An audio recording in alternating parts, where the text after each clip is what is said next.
So I want to welcome you all here today. It's so good to have you with us. My name is Paul Krenzelak, and I'm here with Parish Catalyst and Renew International.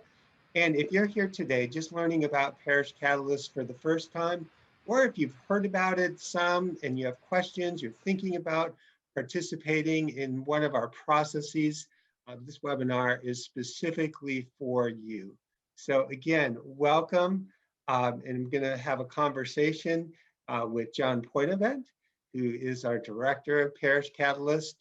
So why don't you start us off with the very basic answer to the question, what is Parish Catalyst? I'll give you a little bit of the history of Parish Catalyst. We were founded in 2012 by Bill Simon. And Bill Simon was a lifelong Catholic, grew up in the church, Catholic schooling, Catholic family. But in around 2010, he started to wrestle with this idea of what makes a great Catholic parish, what makes them thrive. And as that question grew in him, he really sought out to do some research to find out what it is that makes parishes great. And through that, he went on this endeavor with Claire Henning, our co-founder, where they researched and interviewed 250 pastors across America. And the results of that research created the book, Great Catholic Parishes. And I think Jen will be putting in your chat window there a link to our resources page on our website where you can order this book if you'll just scroll down, but you can also find the reading plans for the book. There's discussion guides for parishioners, parish leaders, and priests. But in the research and the writing of the book, they identified 4 essential practices that make great parishes thrive. And through that, they came to this idea through another organization called Leadership Network to create what they would call learning communities of parishes, where we would bring together 10 to 12 pastors and their leadership teams to learn and work together to have a thriving parish. And I'll talk a little more a bit about that in a few minutes about what a learning community is. But that's kind of the history of Parish Catalyst. And I guess about a little over a year ago, we started looking at a partnership that would really help solidify the future of Parish Catalyst and be a great resource partner. And there we found Renew International. And Bill Simon happens to be from the same area, Morristown, Patterson, all that area where Renew is based outside of Newark. And so it was very familiar to him. And by God's divine plan, it made a great partnership. Very good. Well, thank you. So I'm going to just dive right into it here, John. So I've participated in one of the learning communities that you mentioned, and I know you'll talk more about that later. But one of the things you stress in that learning community is that we need to start with the why. So could you explain what you mean by starting with the why, and what is the why of Parish Catalyst? Sure. That has been probably our greatest learning and our greatest takeaway for most teams that go through a learning community. And that is this idea that most organizations know what they do and how they do it, but they don't necessarily communicate or plan from a place of understanding why they exist and why they do what they do. And what we find is the organizations that operate from a good understanding of why they exist, not only are they more effective at accomplishing their mission, they're so much better at communicating to people who might follow them why they do what they do. So a good example, I would say, is with Parish Catalyst. As we started wrestling with why we exist, we came to this mission statement or a why statement of we exist to encourage Catholic leaders to think creatively and act courageously so that they can renew the church. And that was such a point of clarity for us that in all that we do, whether it be webinars or on-site workshops or learning communities, our overarching mission is to encourage these leaders to think outside of the box, think creatively, act courageously, and the renewal of the church happens through them. We are just a conduit to help them do that. So one part of working from the why is then asking yourself, what's the why behind the why? Why renew the church? Why is that important to us? Well, for those of us who are professionals in the ministry world, other than job security, there is a deeper reason to renew the church. And that is that because the scripture tells us that it's God's desire that everyone that he created would live an abundant and fulfilling life in the light of the gospel that he redeems them through. And so we want every person on this earth to live an abundant and fulfilling life in Christ. And the greatest mechanism for that in all of history is the church, the local parish specifically. So that's why we do what we do. Hmm. So to think creatively and act courageously. So how does Parish Catalyst help parishes to do this? Well, we specifically in that statement said Catholic leaders, and a Catholic leader could be a pastor, it could be a priest, but it could also be a staff member, it could be a key volunteer, it could be someone leading a small group.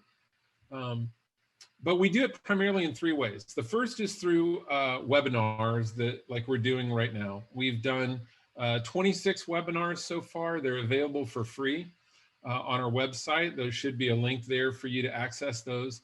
We've done them on everything from multicultural parishes to reaching millennials, hospitality. We just did one on Lent and Easter that might be helpful to you and you're planning for that. Our next one is February 23rd, and it's on innovations in catechesis. So through webinars, we can really help Catholic leaders around the world think creatively and act courageously.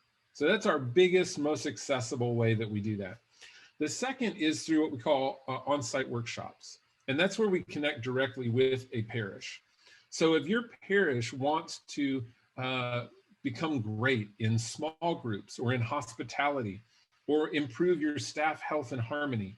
If you want to work on a specific topic, we'll create a one-day workshop with you that we can either do in person or virtually, depending on where our world is in that moment.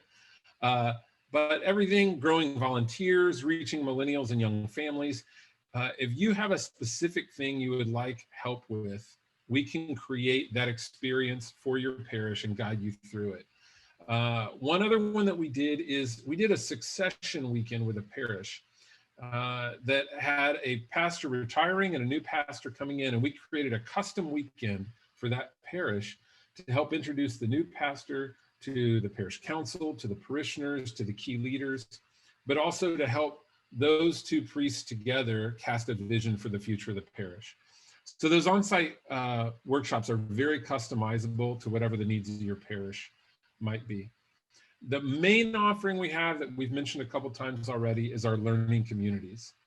And we have one coming up in April. And that is what we really launched out with in the beginning of this Parish Catalyst endeavor. And that's this idea of bringing together a cohort of 8 to 10 pastors and their leadership teams who think creatively and act courageously, and bring them together in a cohort where they can learn from each other, they can learn from experts and practitioners around the country, and then we lead that group and help them evaluate their parishes, learn from each other and learn from best practices around the country, think outside of the box, solve some of their biggest problems they've been wrestling with, and create strategic plans for those things to make sure that there are action steps and follow through. So that group will meet 4 times over 18 months. Like this one will meet in April, it'll meet again in October, and then again in April, and then again in October. In every one of those meetings, we do 3 things. We think about what currently is. We evaluate the current state of the parish. What's working, what's not, what are we wrestling with? And then we explore ideas of what could be. And in that process, we look at some very specific topics that are necessary for parish renewal. And then we help them create a strategic plan of what will be the future of the parish. And so they set out for the next 6 months to work on that plan. We'll do a check-in about halfway through, where we'll reach out, connect with the pastor and the team, just ask, how are you doing? How can we help? Where are you stuck? But that's in essence kind of the what and the how of a learning community. Could you say a little bit more? I think you mentioned these 4 meetings. Like what are kind of the core topics of those 4 meetings? Right. Yeah, we start with why are we here? Why do we care about parish renewal? And why does the parish exist? So we start from the why. We look at what it really means to be and to make dynamic disciples. And we put some real key descriptors around what a disciple is, what a disciple looks like, so that we have a target to shoot for. And then we start endeavoring into how we will make disciples. We look at this, especially this idea of personal accompaniment. And we'd also use a term relational discipleship. This idea that people grow better in their faith in circles where they're facing each other, learning from each other, journeying together. They grow better that way than they do sitting in rows just listening to information, right? So I know we would think of small groups as a very basic way to do that. But that rows into circles idea can happen in every area of our parish, whether it be a ministry or a program or sacramental prep. So we help kind of work through how do we do that in every area of our parish. And then we move on to volunteer development, staff development, creating a culture of dynamic discipleship, and finally, evangelization. If you look at the church and you look at the trajectory of the church, not only is evangelization an essential call to who we are, it is a necessity if we're going to continue to grow and to thrive. We have to make disciples that make disciples and lead others one step closer to Christ. So there's definitely many good options for parishes out there, considering renewal. What makes this learning community and cohort model maybe a little different? What sets it apart? Right. Now, I'll preface this by saying I have not gone through any other parish renewal programs. I'm familiar with them, and I think there's some great ones out there. A couple of them actually started kind of in Parish Catalyst, Divine Renovation and Rebuilt. Both Father Mallon and Father White were in our first learning community ever. And they do great things. But what I see as unique about Parish Catalyst is, number one, this cohort model where we meet together as kind of a spiritual family that's going to journey together for 18 months and learn from each other, collaborate together. Another is that in those 4 meetings, there's real accountability. That you don't have to raise your hand. Well, you see the raise hand button there. You don't have to self-identify if you don't want to. But how many of you have gone to a conference, gotten a book with lots of great curriculum, maybe even a workbook, sit in on some seminars, and then you leave that conference and you go, man, that was awesome. And the book goes on your shelf and the notes go away and you go back to spinning the plates and keeping everything going, and nothing ever gets implemented from what you learned or heard. I don't know about you, but I've done that 100 times.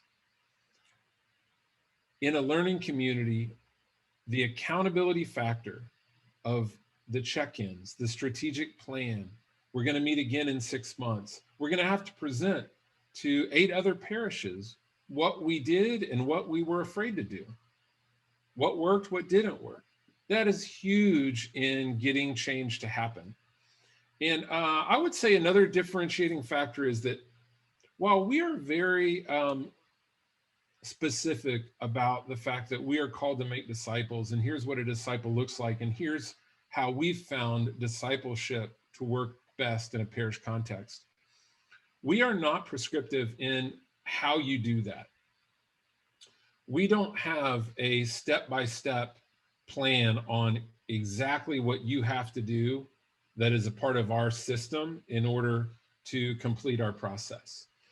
We know that your parish is unique, the community that it's in is unique, your leadership is unique, the season that your parish is in the history of your parish is unique. So we leave it to you to figure out from kind of a buffet of options and best practices and ideas that we share with you. We lead it to you with some guidance from us to figure out where do we need to start and what do we need to do. And I think all of those things are what we feel like really contributes to great success. John, I know when we were chatting earlier before this, you had mentioned you had a few slides. I don't know if this is a good time, or another question I did want to ask you is, what kind of results can a parish expect? Sure. So Yeah, I want to show you those slides, just give you a taste of kind of what our presentations are like at a learning community. One other thing I wanted to add, though, as what I think is really important about being a part of a learning community.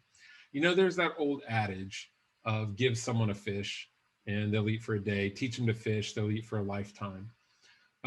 We equip you with a process for innovation that you can apply to any area of your parish, any ministry, any program, religious education.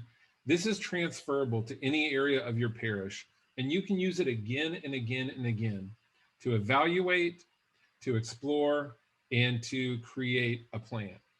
And I think one of the best compliments I've gotten, I'm in the process of calling back all 80 pastors that have gone through our program so far, just to say, how are you doing? Where are you struggling? How can we help? And almost every single one of them have said, it's hard, but we're doing great. Even our giving is doing good. And the last pastor I talked to said, when this pandemic hit, you had taught us how to innovate. You had taught us how to pivot and adapt, and we knew exactly what to do. And we're doing well. And I think as a parent, that's the greatest hope, that your children will go out and succeed on their own, that you have set them up for success. And I think that's why there's not a learning community part 2, because part 2 is going out and living it out in all of your parish. Let me show you a little slideshow of some of what we teach in our first gathering. And it also really highlights a key principle to Parish Catalyst that is necessary to do well in our process. This again is our mission statement: to think creatively, act courageously, and renew the church. But a key concept for our process is this idea of good to great. Jim Collins wrote a book where he looked at companies that were moderately successful in their area. And at some point, they just took off and their trajectory just soared, and they began to just dominate whatever their area of business was. And he wanted to study their leaders and find out what was unique about them. And what he really settled in on was the key differentiating factor of those leaders is that they had what he calls a good to great mindset. They were never just content with being good. They were never just content with being moderately successful. They were constantly striving for greatness. And I think we can find in our parishes that if something's not on fire, if nobody's sending complaints or mean emails about something, if nobody's nagging about it, just leave it alone. It's good enough. We have other things to deal with, right? And we will never be great with that mindset. And it's not just a problem in business or in our parishes, it's a human problem. We can all tend to let things go that aren't urgent, right? That aren't immediately falling apart. We just let it be. And there's been an ad campaign you may have seen recently that kind of latches on to this idea. I'll just play a quick spot from one of them here. Hey, how you doing? Phil, are you guys good with brakes? We're okay. Just okay? We got a saying here. The brakes don't stop it, something will. That's not a real saying. It is around here. I wrote it. Just okay is not okay, especially when it comes to your network. So just okay is not okay. You know, you would not want to hire an okay mechanic for your car. You wouldn't want an okay roofer to put a new roof on your house. I had wrist surgery a couple years ago, and I did not want an okay surgeon to cut on my wrist. I found a woman who had studied at Harvard and had studied at Stanford and had done a residency specifically on wrist surgeries. And I wanted someone who was great. And when we look at the statistics, when we see that the median age of disaffiliation for Catholics is 13, and we look at the steady decline of the church, when we think about our first communion, when we think about our youth group, when we think about confirmation, can we really just say that just okay is okay? How's your confirmation program? It's okay. Well, what that means is about 60% of those kids are going to walk away and never come back to the church. That should set a fire under us. And not just with youth, with every area of our parish. So we really continually challenge the leaders in our process to ask themselves, how can it be great? And it requires this one thing that is a 4-letter word. It's only a 4-letter word in the church, actually, but it's this word, change, right? Anybody know that 4-letter word? I've heard it said that the only 2 things that people complain about at their parish is the way things are and change. Is that true? Have you experienced that? But change is necessary for things to be great. I ran across this cartoon years ago, and it still rings true today. This is a parish council meeting. What if we don't change anything and something magically happens? And the young people come back to Mass, and the young families get engaged, and we don't have to change the music that we like. We don't have to change the decor. We don't have to change the catechesis. It was good enough for me. It was good enough for grandma. Let's leave it as it is, and everything's going to magically change. Well, that's not going to happen, right? We've definitely got to get rid of that idea. But another idea we've got to get rid of is that just because we have moderate success, that we don't need to change. One saying that we remind our participating parishes is that the hardest model to change is the one that's working. You know, if you say, well, we're doing better than the other parish in our diocese, or we're doing okay, nobody's complaining, well, that may work for now, but it could also mean the end is near. Change can happen really quickly outside of us, as you've experienced in the last year, right? That reveals cracks in the foundation. And a lot of us were on autopilot, doing okay. We knew exactly what to do. We were maintaining, and then something changed everything. But think about BlackBerry. It was not that long ago that our president carried a BlackBerry. Thankfully, he did not tweet. But he had a BlackBerry, and it was the epitome of the best business phone. Everyone used it. When the iPhone was announced in 2007, the CEO of BlackBerry said, not everyone can type on a piece of glass. Every laptop and virtually every other phone has a tactile keyboard. I think our design gives us an advantage. This was the year the iPhone was introduced. He didn't see any reason to change anything because this is the way we've always done it, and it seems to work.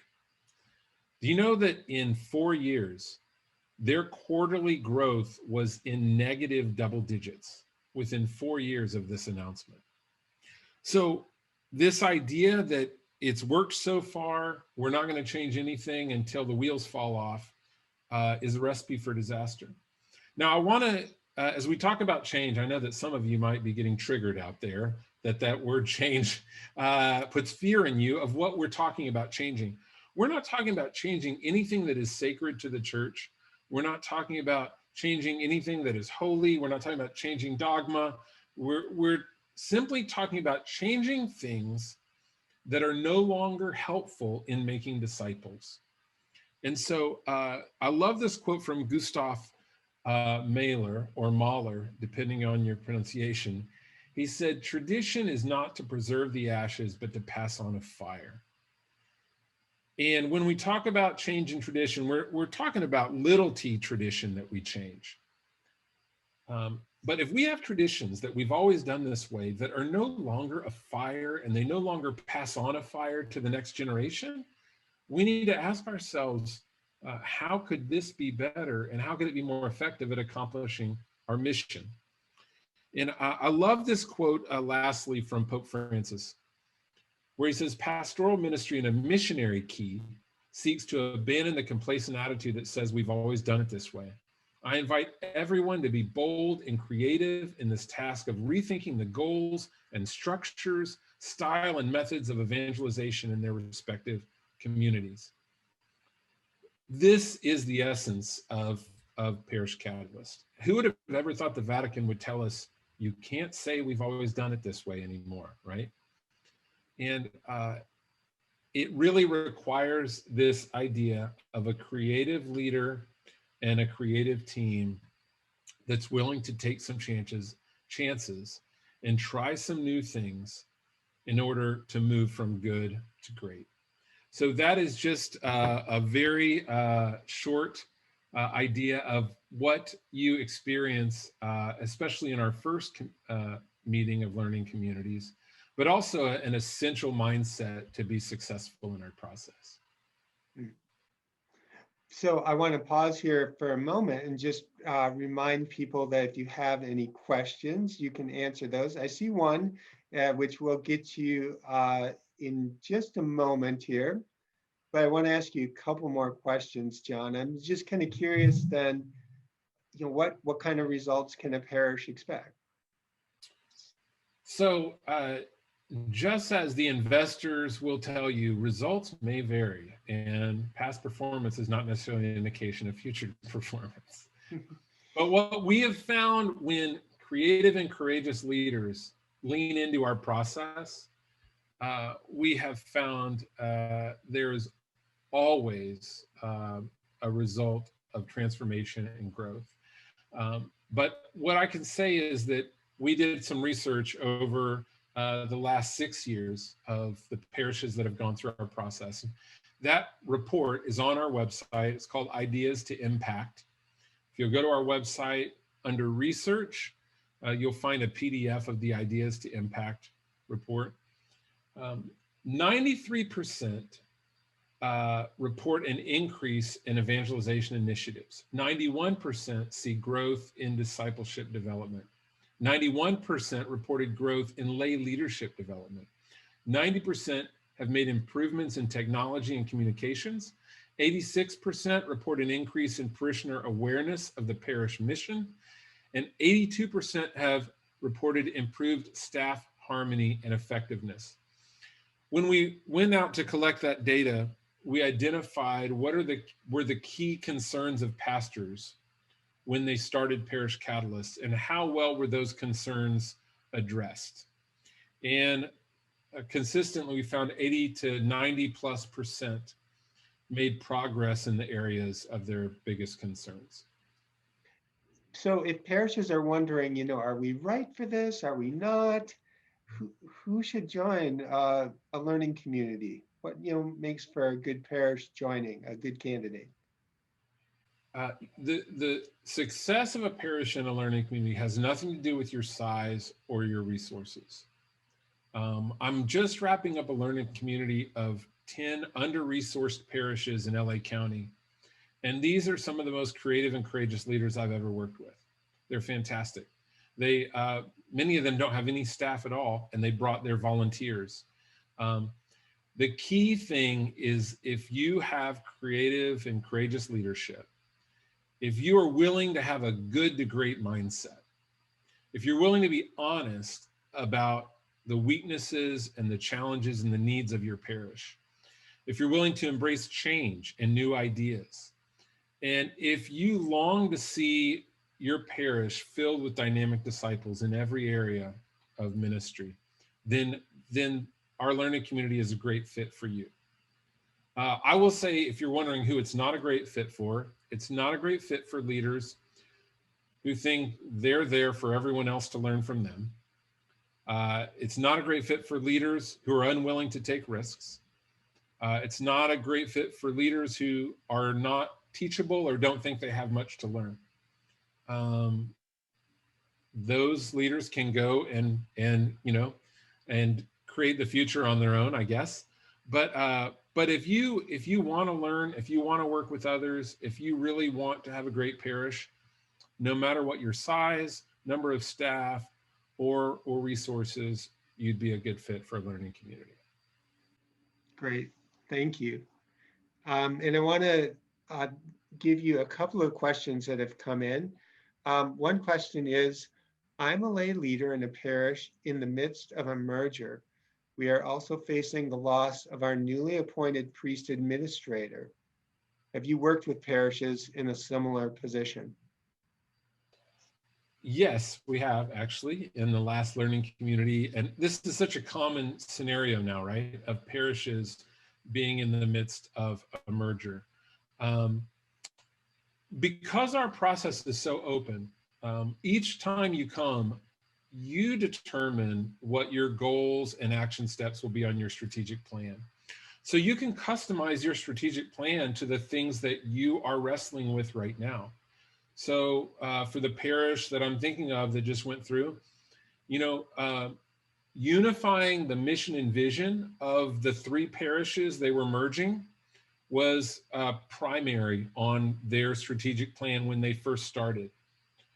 So the first thing they wanted to do was really cast a common vision among these different congregations. And then developing a coalition team of leaders from those different congregations was the next step for them after their second time coming to our learning community. And over those 4 meetings, they began to deal with some of the more practical aspects of it. But the main thing was making sure that there is a vision for making disciples throughout the congregations that they were working with. And then they used our process as a place to plan strategically for that and to even learn from other parishes that had done that as well. Makes sense. A few other questions. So one I often hear, and I invite people again to add more, is, Paul, this sounds good, but we have too much going on. We're too busy. Now isn't the time. We're in too much transition. It's just right. Too much going on. How do you respond? Well, I would say, while that may be true, what I found is that parishes that have too much going on almost always have too much going on. There's always something. And they're kind of, they have a lack of mission clarity. And some will tell me, we have 120 ministries here. And I proudly boast. And I say, well, how many of those ministries are strategically engaged in your vision to make disciples? And how many of those leaders have been equipped for disciple making in the purpose for their ministry? So I would say Parish Catalyst would be a great place to bring clarity to your mission and to help recognize, where are we investing time and energy and resources in things that are not a part of our mission? So as I mentioned with the merger question, it is a great place to bring whatever challenges you're wrestling with, to learn from other parishes that have worked through similar challenges, and to really force you to sit down and say, what do we need to start doing? What do we need to stop and say no to? And then what is good, but it needs to move from good to great? And we provide a context for that. And I think also, by too much going on, sometimes parishes will mean we have this crisis going on and we have to deal with this crisis or crises before we can take on something like Parish Catalyst. So how would you respond to that? Yeah, and some of those are real things. Maybe you have a transition that's happening with some key leadership and you want to wait until the the next leader gets into place before you engage in a process like this, right? And I totally understand that. If you're in that place and you're feeling tension, like, man, this might be the wrong time, but it actually might be the perfect time for us to figure all this out. Contact me. Let's have a conversation. I spoke to somebody yesterday who they have a new pastor at their parish, and they're wrestling with, is this a good time for us to unite as a staff with this new pastor and kind of journey through this together and grow closer together?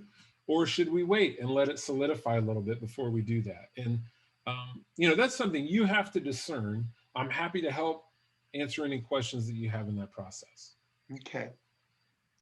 And then another question, we are a mid-sized parish with several staff.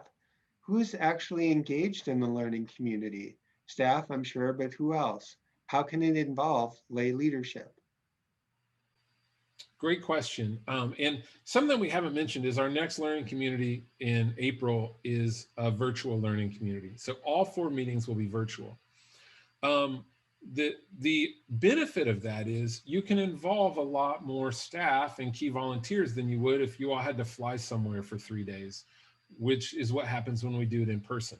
And while I miss being in person so much and us all sitting around sharing meals together, building those relationships, the benefit of this virtual learning community is that you can involve a lot more people in it. They can even engage, be a part of the learning community from home.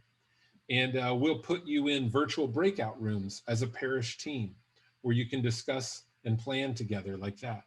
So I'd say, the people that you want to involve in the learning community are people that are key to the mission of making disciples at your parish, and people that are key to the culture of your parish. So it might be a few staff members, it might be your director of religious education, it might be a small groups director, it might be, but it might also include your receptionist, who is the face of your parish. Your receptionist embodies the culture of your parish to everyone they communicate with. But it's probably your pastor, an administrative assistant to your pastor, or director of operations, depending on the size of your staff, some key spiritual formation leaders, whoever is over sacramental prep, small groups, but then some key volunteers. If you have some key volunteer leaders that are just essential, maybe they're leading RCIA, maybe they're working with youth or young adults. We'll help you discern who those right people are if you'd like. If you're going to be a part of the learning community, we'll help you figure out who the right people are. In that process, throughout those 2 days of the learning of the session, as we move into the last part of that process, which is creating a strategic plan, we'll ask you to narrow down the team members involved in that, because you really can't create a good strategic plan with a committee of 15 people. Can I get an amen from any leaders out there that know that planning via committee is not the best way to go? So as we create that strategic plan with those 3 to 5 goals and action steps, we're going to ask you to narrow that group down to 3 to 5 people, and that group of people will create that plan for your parish. And just speaking of the next learning community, again, you said it's coming up in April 19th and 20th.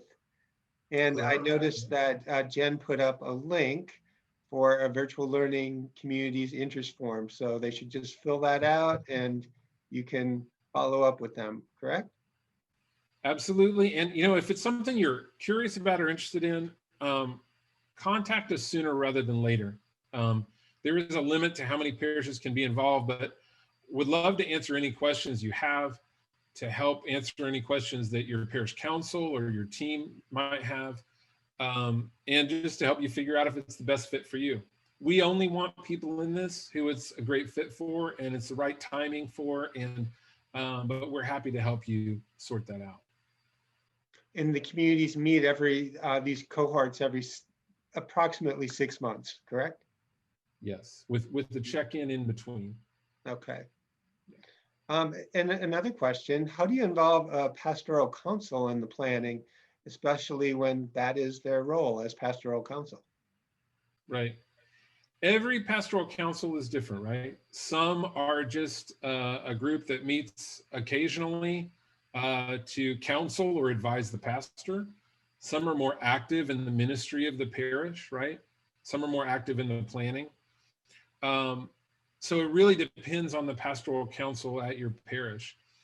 But I do believe that the people involved in creating a plan, or at least informing it, need to be beyond the pastoral council. It needs to be some of the people that are going to have to implement that plan. One, it'll be a better plan because you're getting their feedback and their wisdom, but it'll work better because they've had buy-in. They've had a chance to be a part of creating it. So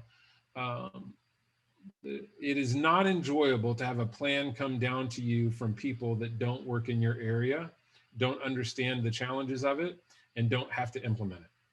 So that's why we encourage you involving some more people, at least in the first half of the session process. Well, we're nearing the end here, John. So I want to give folks any final opportunity if there are any additional questions. John, if I'm on the edge, saying maybe, maybe not, and I know you'd have to, know the situation, but are there any particular words of encouragement that you could give a parish thinking about this? Yeah, well, the first is pray, right? Pray as a group together, pray as a leadership team together, talk, pray, listen to what God how God would guide you and direct you. But I would also just ask yourself, I'll say one thing that people have said, well, we're in the midst of this pandemic. Is this really a good time to do this? Is there a better time for you to learn from other parish leaders around the country and to partner with them and walk with them and create the future together, right? I can't think of a better time because we're all going through a similar challenge right now, even though it's a little different from state to state. I would say if you're creative and courageous and you want disciples throughout your parish that have an animated joy and are walking in a real, tangible, life-fulfilling faith, then I think there's a good chance that it's a good fit and a good time for you. But we'll help you if you've got questions beyond that. A very important question has come in here at the end, and that's a question that people is very important.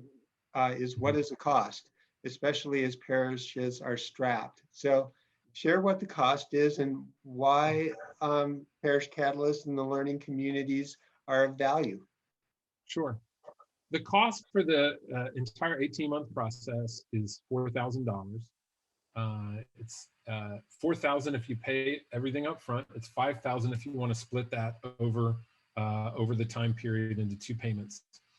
And I would just say, man, $4,000 for some parishes, they say that's a great value. That's a great deal. Others may say, man, that's a lot. I'd ask yourself, what are other things that we spend $4,000 on over an 18-month period? And are they actually making disciples in our parish? This investment is one that will reap great fruit and great benefits, not just in the life of your parish, I would say also financially. People that are living as disciples give more generously and live a more invested life in their parish, in serving and engaging and helping. And as your parish grows in disciples, it grows in giving and generosity. And like I said, every parish that I've talked to in the last few weeks, I can say everyone is at least in as good a position as they were a year ago, or even better financially. And I think, and these are parishes who are Parish Catalyst parishes. And I think it's because as they've engaged in making disciples, their parish has continued to stay engaged and thriving through this difficult time. So I will add to all of that. If you would say, listen, I can say yes to everything that you're saying about a learning community, but financially, it is just impossible for us right now.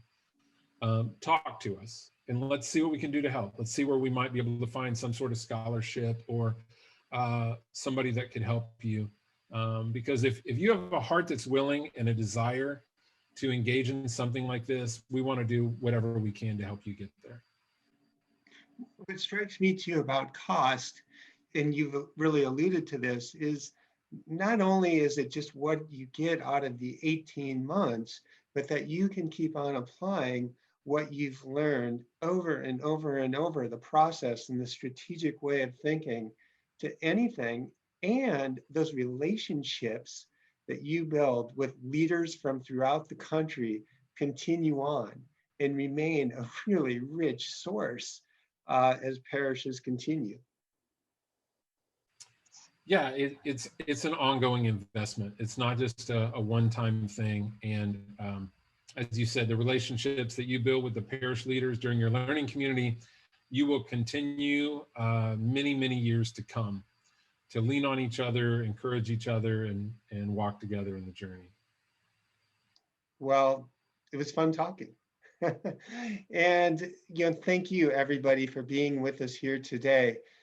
Hopefully you have more questions. So I know, John, as he mentioned, if you want to have a more targeted conversation about any of these things that have come up, contact him, give him a call, give any of us a call at Renew. I'm available as well, Paul Krenzelak. Just check out our website, Renew International, renewintl.org, and you can get a hold of us. And also John through the Parish Catalyst website and that information form. So any final words you'd like to add, John? No, just thanks. Thanks for joining us today. I would imagine that you're here because you are a leader who is just wrestling with what could help make your parish great. And I love being around leaders like that. That's part of the fun of Parish Catalyst is you're in a community with other leaders who have that same vision that you have, and it gives you energy and it gives them energy. So if that's you, I'd love to talk to you. Well, with that, we'll leave it. And God bless everybody. Get in touch with us. We'd like to talk more. Take care.